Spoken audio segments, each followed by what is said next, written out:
sisters, simplify.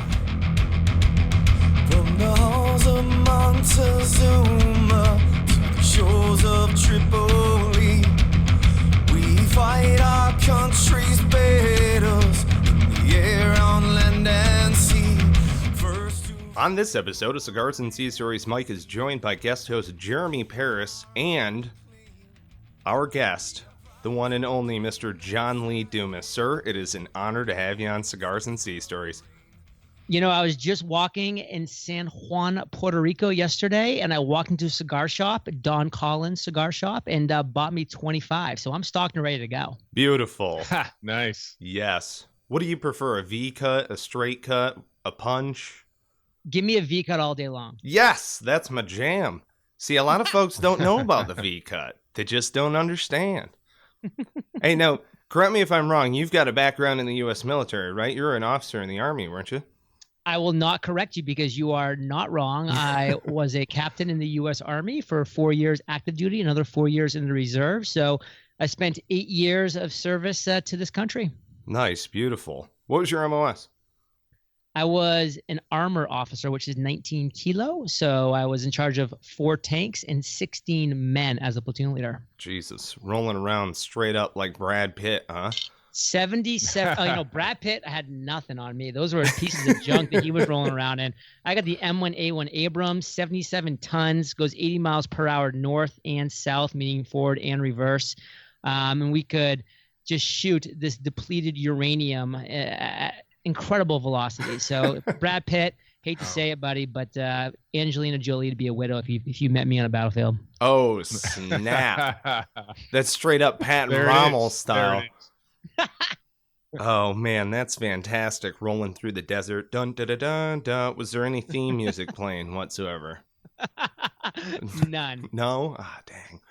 So, all right, quick back to the stogies. Were you ever smoking and joking out downrange, in the sandbox? Was that ever a thing? Oh, that was a big thing. It was definitely a big thing. It's kind of one of those things where General Patton kind of inspired us to always have one on hand, and after a successful mission, just kind of celebrate by lighting up a stove. Beautiful. I love that so much. Like Independence Day. Good analogy. When the fat lady sings.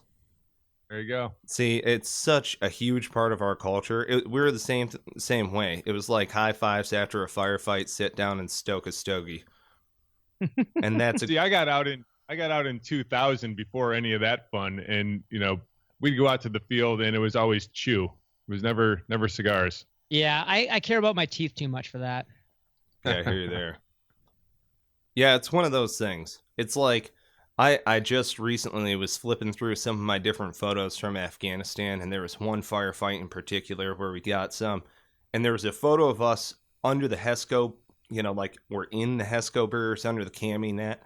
Everybody is smoking something. Right. And Doc always has a Newport. Like every doc smokes, at least in our units, all that the docs smoke. Anyway. So do as I say, not as I do. Right, exactly. So an armor officer, you transitioned out, and I of course read the book. I gotta tell you, I went through your book and I went through all of the entry level startup podcasts very early on, a couple of years ago, in order to start up Cigars and Sea Stories. And I really want you to know this. I was like, okay, this guy's full of shit. Until I found out that you were a fellow veteran. Mm.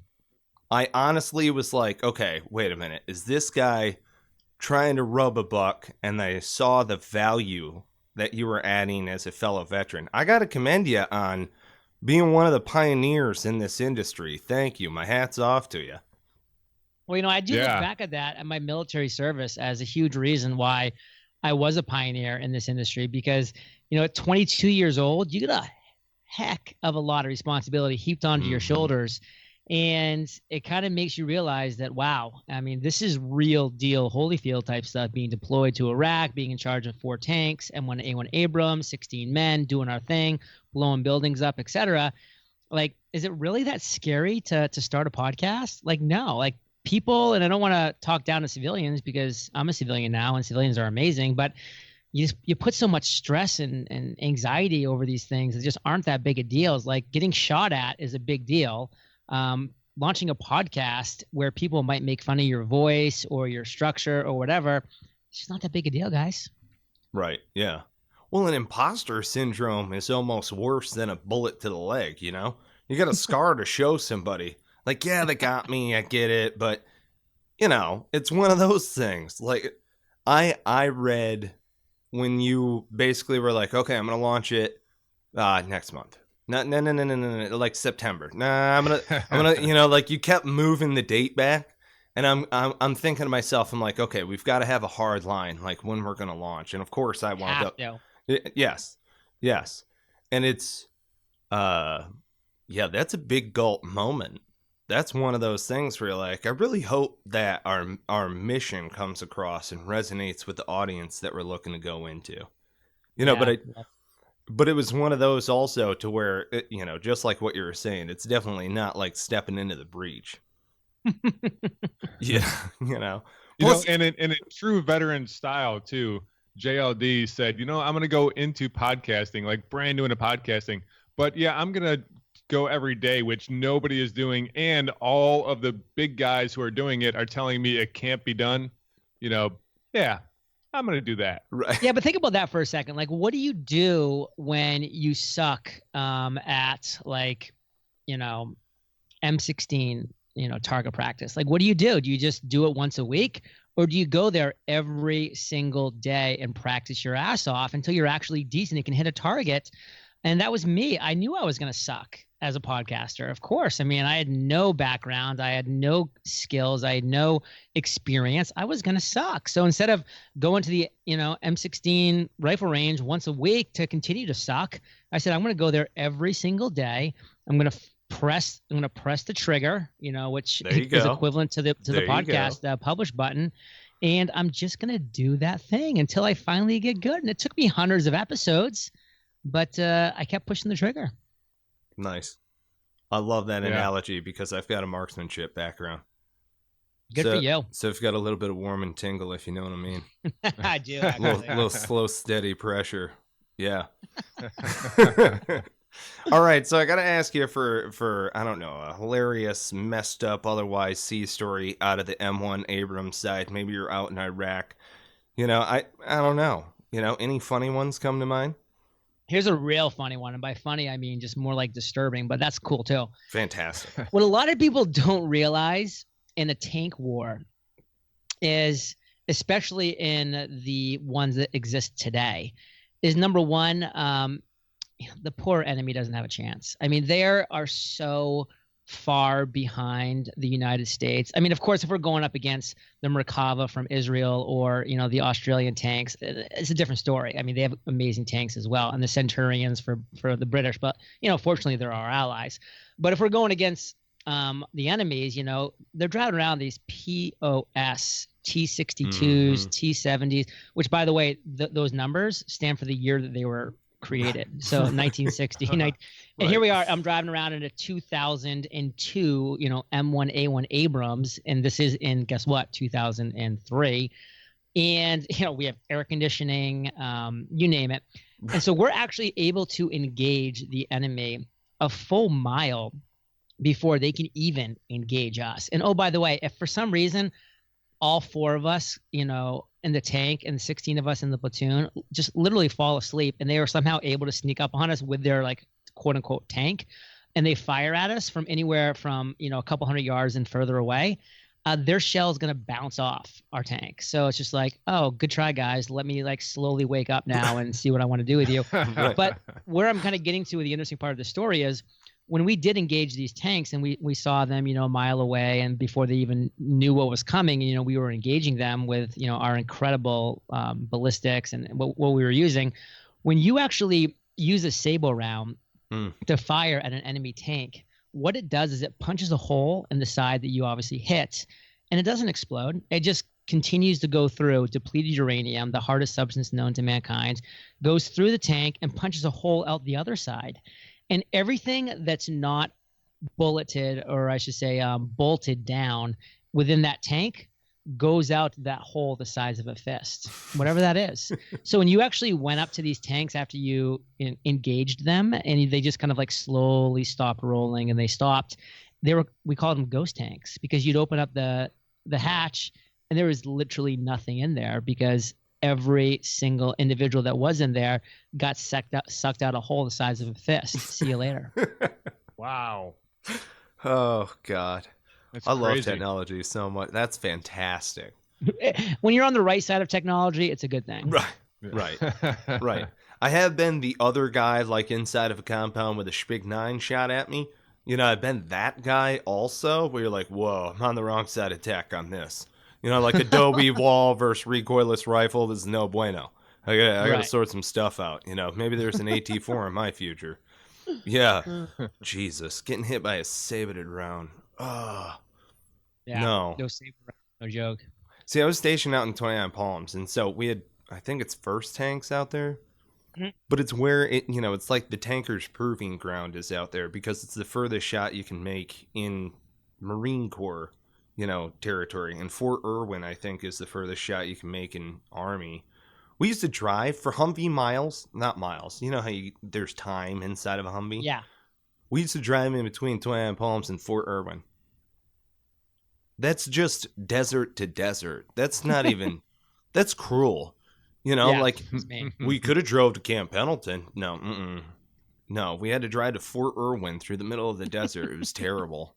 Oh, good Gandhi. Anyway, there are good times, and then every once in a while there's a cold chill that just like shivers down your spine. You ever get that, John? Yeah, it's true. And you're like, where did that come from? Like, you just don't know. And, it kind of just stays with you for a little while. Well, then, okay, so here's the thing. I absolutely miss being downrange. I couldn't stand, being in formation. Were you more of a field type of a guy, or a garrison type of guy? I was a little more of a field guy, again, because I looked at it. I always knew that I was 4 in and then out. I knew that I was never going to be a lifer. So I just kind of like looked at the field time as fun while I was young, and I just tried to enjoy it for what it was, and that was it. And garrison time, it had its ups and downs, a lot of boring times as well. So I was just, in my early 20s, and I said, hey, let's go out and have some fun. Yeah, no, I hear you. And again, on a tank, you can be like, oh, that's a forest. You can just drive through the forest, and you're knocking down these trees, and nothing's, so it's, it wasn't like we were infantry or anything. See, I like picture you hanging out the top of the TC hatch with your big ass tanker helmet on, just gigantic, JLD grin on your face as you're smashing through compounds and stuff. And just the 50 cal, just trigger, just compressed all the way. Yes. Another impressive thing that is usually overlooked is the coax on those. Agreed. The loader has a fun time with that. Yes. And a lot of folks don't really understand the job of the coax and how the main tank, lines up with it and everything else. See, that's something in Ramadi, I got to witness a coax shot go through the main, like, onion dome of Saddam's mosque, and then it immediately was followed by a main tank round, and it was one of the most glorious things I've ever seen in my life. Glorious. It was so fantastic. Well, it was great. Did you ever have somebody call you on the grunt phone? No. I actually got to use the grunt phone in a real world situation. Wow. Yeah. Yeah, there was a blind spot up ahead and to the left, so I ran out to the grunt phone, and they were like, who the hell is this? And I'm like, I'm the guy who's behind your tank, and if you keep moving forward, you're going to encounter enemy to your 9 o'clock. They're like, oh, right on. Let's just call an artillery. Cool. Yeah. Anyway, it's one of those things. It's like tankers and grunts have a unique side-by-side symbiotic relationship. Not, you know what I mean? We got to scout ahead and see what's going on and all sorts of different stuff. And armor will, it'll rip the paint off your house and give your family a permanent orange afro, Good one. It'll devastate you big time. So where in Iraq were you? I was actually in the same areas as you were. I was in Ramadi. I was in Habbaniyah, which is right across from Taqaddum, TQ, which is one of the air bases. And I just kind of went back and forth between that little sector, out in the west, away from Baghdad, and it's pretty intense. Spent a little bit of time in Fallujah as well. Yeah. All right, I gotta ask, do you remember any of the significant locations around Ramadi, like Gov Center or any of those? Well, it's interesting because we were actually the first permanent U.S. Army to move into Ramadi. This is back before there was anything. Like, we took over for a scout unit who just kept going west. Mm-hmm. So there was essentially nothing when we got there. It was just this rundown, devastated, barely defensible base. And I do know that from talking to people that went to Ramadi in the years after 2003, number one, it kind of was turned into a pretty enjoyable compound. But number two, the names just changed. They just always change with the new units that come in. Yeah. Well, I was just curious because I was permanently located on Hurricane Point, which is right where the Euphrates and the Habbaniyah split off. Yeah. And there was the palace that was on there, so that wound up being Battalion CP. And we, our clearing barrels were behind the Hadrian's Wall and stuff. That's funny, man. I did not know that you were in Ramadi. Yeah, right there. I would take that bridge over from we called it Camp Manhattan at the time. It was like an old English base in the Ottoman Empire, an old British base. And there was a bridge from that base to Taqaddum, which was like the big air base. And I would go over that bridge every day for different things. Mm-hmm.